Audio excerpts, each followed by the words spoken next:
Hey folks, Wub here.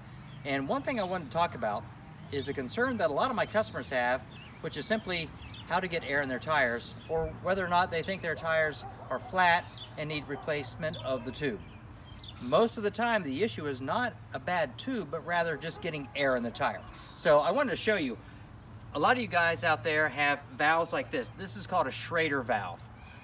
And this is a valve that you'll see on cars and a lot of the bikes out there. If you have a compressor at home, you can absolutely use this to put air in the tire. Just be careful not to inflate it too quickly, because you can overinflate rather easily. So make sure that you are using a gauge and doing it a little at a time to make sure that you're not overinflating. The second valve that we have, it's called a Presta valve. And this is the valve that gives a lot of people trouble.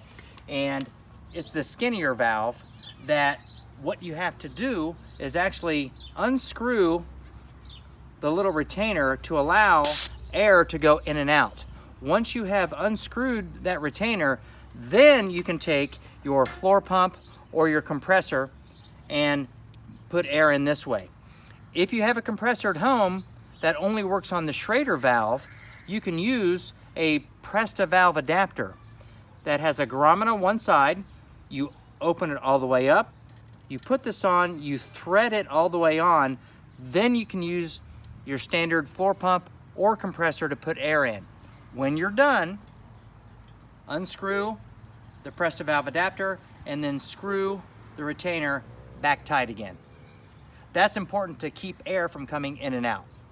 Now, I will say, a big concern people have is concerned about having flats on the road, because nobody wants to be out riding and get a flat. I can tell you the number one way to avoid getting flats is to do what we just talked about. Look at the side of your tire, find out what the recommended PSI is, and getting it up to the maximum PSI.